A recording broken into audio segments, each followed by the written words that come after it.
It is bracket time. March Madness is here once again, and we are here to break down each and every single region and give you our Final Four picks. We'll also throw in some of our favorite bets to place during the next couple of weeks. This is Always Talking Ball. Tyler Noe, Lance Barton. Traditionally, we are a college football podcast, but this is our podcast. We'll do whatever we want to. We're talking March Madness this week because it is that time of year. It's one of the best times of year. We're going to jump right into the regions here, but before we get to that, if you guys are interested in joining a bracket challenge or a knockout/survivor pool, head over to X or Instagram. Always Talking Ball, always talk ball on X. DM us. Let us know you're interested. We will let you know how to join. Also, make sure you check out our latest gear from homefieldapparel.com. Scan that QR code in the top right corner if you're watching on YouTube. And when you get to checkout, type in promo code ATB15 for 15% off your first order. They have all kinds of basketball gear to get you ready for March Madness. Also, you can find us on Apple, Spotify, YouTube. Make sure you subscribe and share with your friends. Let's start off with the number one overall seed in the South region, the Auburn Tigers. They get what I think is a pretty favorable draw there in the South. They get to go through Atlanta. Obviously, tough luck for them drawing Louisville, possibly in Kentucky. I got to remind people of this because my buddy that is obviously I'm from the state of Alabama. I've got a lot of friends that are diehard Auburn fans. For those that are first time listening, a friend of mine, I am not a fan of Auburn. I'll leave it at that. But a friend of mine told me that today that he said, the last team that really should be crying about this deal about Louisville getting the chance if they were to win the game to play Auburn in Lexington 2 years ago. Auburn was an 8 or a 9 seed, and they played 1 seed Houston in Birmingham. Yep. So it's the same situation. Honestly, that was a terrible draw for Houston to have to play Auburn in Birmingham. It ended up working out for Houston in that game. Yeah. It is a bad draw for Auburn to have to play Louisville if Louisville were to beat Creighton in Lexington. But yeah, I love Bruce Pearl's comment on that. He said, we've already won by 2 touchdowns in Rupp. He said, so I guess, we'll beat somebody else by 2 touchdowns in Rupp if we have to.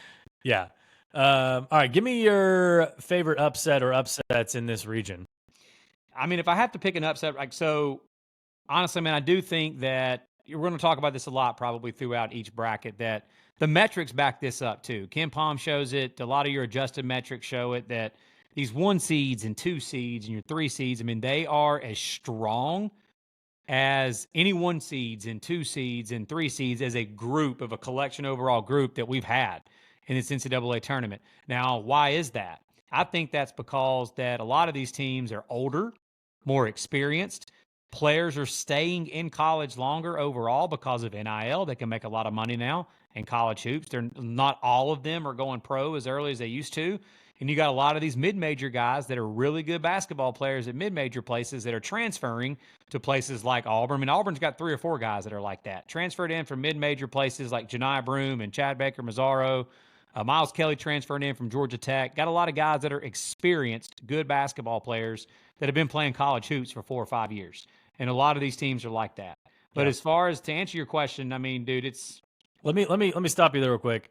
I'm going to shout out Stats by Will Warren. He does a pretty good job sending out Substacks and everything, but he did a historical analysis on this 2025, and you were just talking about it. The number 1 seeds, 3, 4 seeds, 5 seeds. No, not 5 seeds. Sorry. 1, 3, 4, 6, 7, 8, 9, 11, 12. And that's kind of where it ends. Strongest batch of seeds for those seeds ever. Okay. So the 1 seeds, I mean, 1 seeds absolutely crush it. That the previous high was in 2015 March Madness. And he's if you want to go check him out, he's got all kinds of historical analysis and stuff. But yeah, you hit it right on the money there. I mean, when you even brought up 12 seeds, like Colorado State. I mean, dude, Colorado State is a really good basketball team and hot as hell right now, and they're a 12 seed. But back here to the South bracket, as far as upsets, possibility, I mean, 10 seed New Mex over 7 seed Marquette. That's something that I could see happening there. I know there's been some 10s lately that have been more. There's been more 10 seeds that have won over 7 seeds in the last. I don't have the numbers right in front of me. There's been more 10 seeds that have beaten 7 seeds in the last few tournaments than actual 12s over 5s here recently. So I could see New Mex and Richard Pitino and the Lobos taking down Marquette and Shaka Smart. Another one that I could see here would be, I know that Yale's going to be kind of popular because they took down Auburn last year. Yeah. Yale's got a couple guys that they always got dudes that can shoot it. I was doing some homework on them. They've got 3 guys that shoot above 38% from the 3-point line. So they can fill it up. They can fill it up last year. They've got some experienced players that have been in the tournament. But I just don't think they're as good as what they were last year. I mean, they lost multiple dudes to transfers to other programs that were on that team last year. But, man, we've got to mention them. The team that my dad has been doing sports handicapping and basketball for a very long time. And he told me like early in the season about this team, the Tritons of UC San Diego. And I was like, yeah, okay, Dad, whatever. And then about a month later, a boy Tyler here that likes to partake in some college hoops, sports betting and stuff is like, all of a sudden I see that action app just ringing up on UC San Diego. Tyler, lock it in some bet on the Tritons. And so then I asked Tyler about them. And yeah, man, they've been tearing it up for the last month or two. They're one of those mid-majors. Correct me if I'm wrong, man. I know you're dialed into KenPom. Hasn't KenPom had them as basically like a top 25 team in the country overall, period, for most of the last month of the season? They started out at 129th in the season. And they got as high as 35th, and they're currently 36th right now. And to put it in perspective, yeah, they're playing a Michigan team in that 12-5 matchup. Michigan's number 25, so they're 11 spots higher in KenPom, which is why you see that spread of 2.5 right now. Which is nuts, man. Michigan, dude, we ain't got to launch off into, because if we did this, we could be talking for the next 3 hours. But Michigan got screwed, bro. That's what I think. I personally think that. I mean, this just further proved the point that you and I made last year when we did a March Madness deal. Going into Championship Sunday in these conference tournaments, I really don't think they matter. I really don't. If you lose like Indiana did to Oregon, they drop themselves out, right? The bubble teams, it matters for them. Yes. Yeah. And it matters Michigan, Michigan just beat Purdue, they just beat Maryland, and then they just beat Wisconsin, and all 3 of those teams are higher. Yeah. They beat Wisconsin for the second time of the year, beat them in the Big Ten championship game, have more quad 1 wins than Wisconsin. Beat Purdue twice, and they gave them a 5 seed. Now, I know that they got to have some game that leads into the Selection Sunday show. So there's no doubt, man. They've already had those brackets filled out. And they're not going to sit there and tell us all the truth that they already did have them filled out. But Michigan get a 5 seed is a joke. And then the fact that Michigan has to draw UC San Diego, it's a 12 seed. Like we talked about, these 12 seeds are as strong as what we've seen ever in the college basketball NCAA tournament here. So I could see UC San Diego will be a popular pick because you're going to hear a lot of people talk, because they're a good basketball team. But I could see UC San Diego at 12-5, and I could see New Mex upsetting Marquette as possible upsets here. Yeah, and not to mention, I believe Michigan just played 3 games in a row. They finished late on Sunday. Mm-hmm. They got to fly out and they got to play on Thursday in Denver. Yikes! Right? They're going to Denver. And I think that they are. Yeah, you're right, man. Yeah, you're right. It is in Denver. Yeah, it's in Denver. Yikes! I mean, you got to play at altitude after just playing. Yeah. And UC San Diego, they only played 2 games in the Big West tournament. They were able to.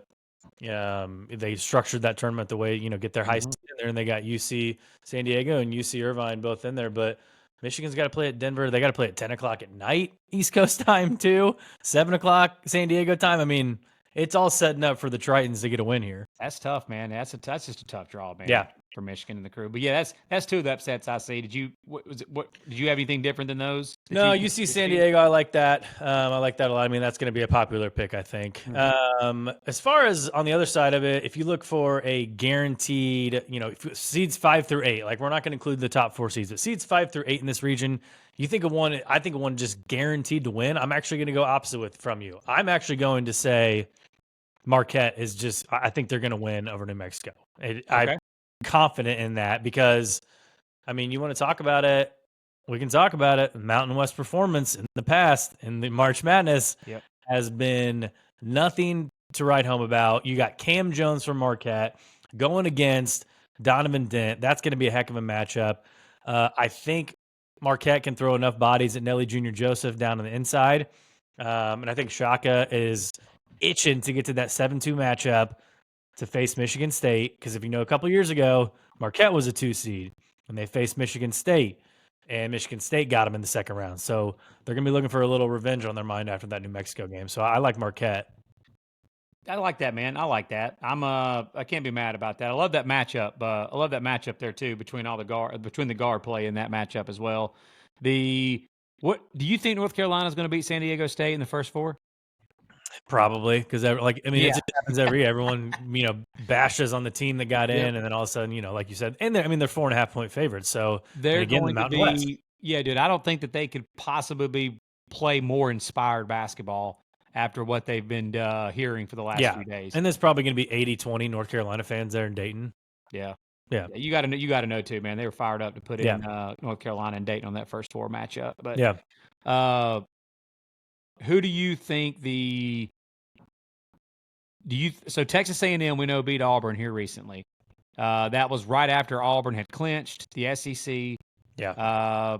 They literally were at Sky Bar on stage there in Auburn, just dancing, pouring up liquor bottles, just leading swag surf at like 2 or 3 in the morning. Yeah. They didn't even practice on that Sunday because I think they were all still hungover. I think they were literally hugging their liquor bottles in their dorm room still. And then they fly to College Station on Monday and play a basketball game on Tuesday.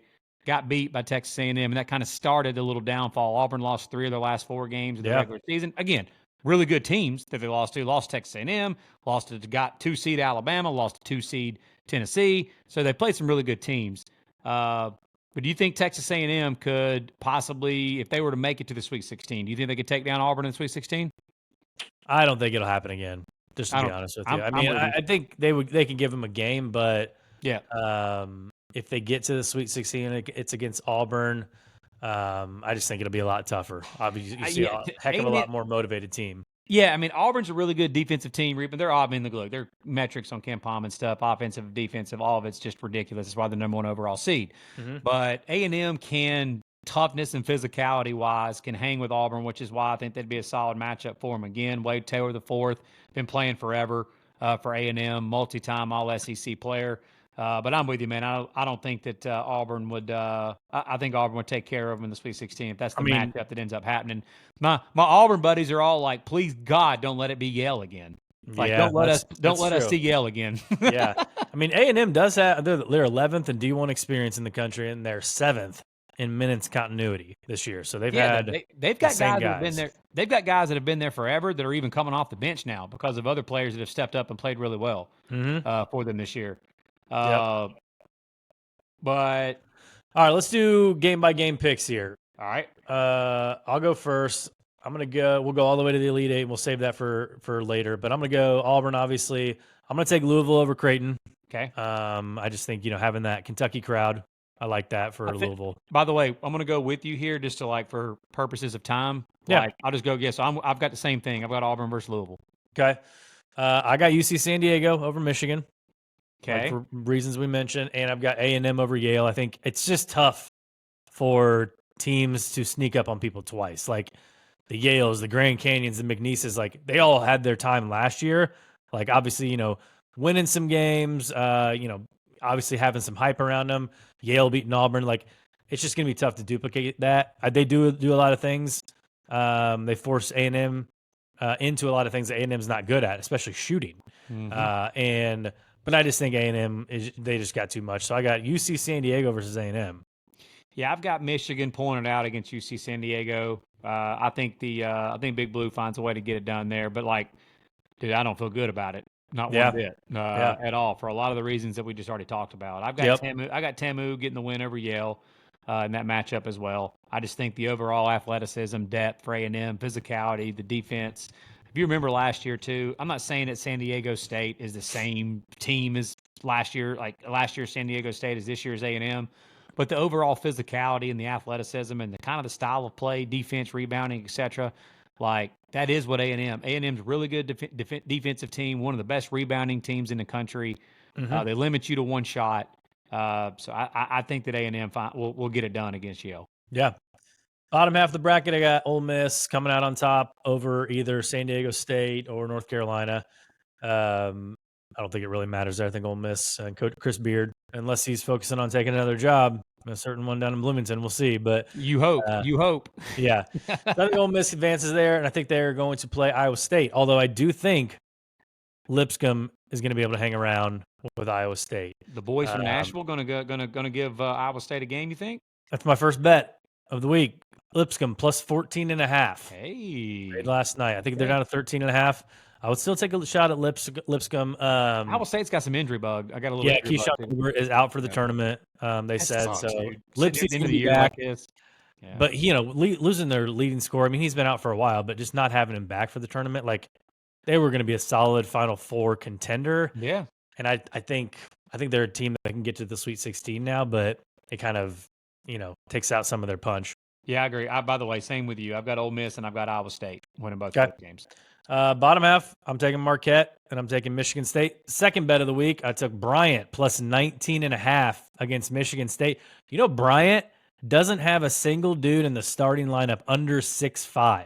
Oh, got some length. Okay. They got some length. Hey, Izzo's he's had some trouble in first round games in the past. Everyone remembers Middle Tennessee back in the day, but watch out for Bryant, man. They can score. All right. I've got I'm gonna take the Lobos, bro. I'm gonna take New Mex to take down a Shaka.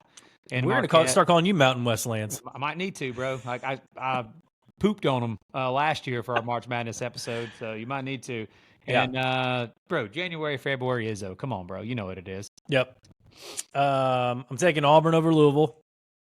Yep, same. Again, we talked about it. It's gonna be tough and tougher than expected in Kentucky, but Quick, small little rant on this. For years, I've been talking about this. That Calipari brought this up years ago when Kentucky was an 8 or a 9 seed. Wichita was the 1 seed.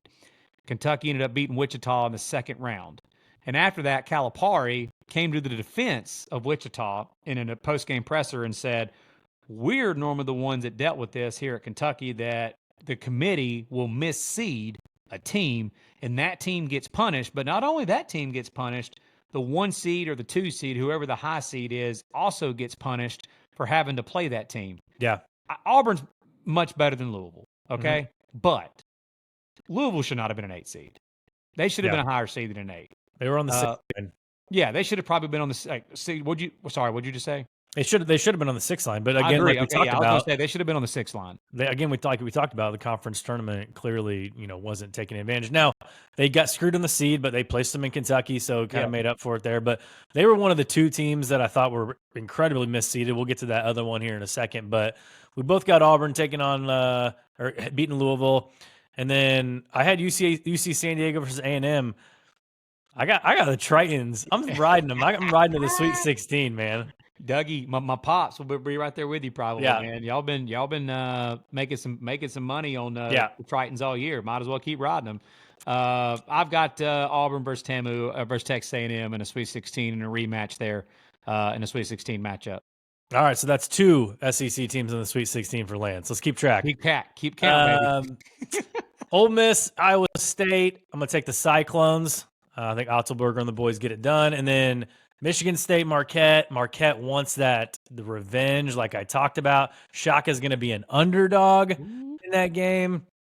Not going to matter. Okay. Izzo's going to get it done, and it's going to be Iowa State and Michigan State in the Sweet 16. Yeah, I'm with you. I've got the Clones versus Sparty as well in the Sweet 16. Okay.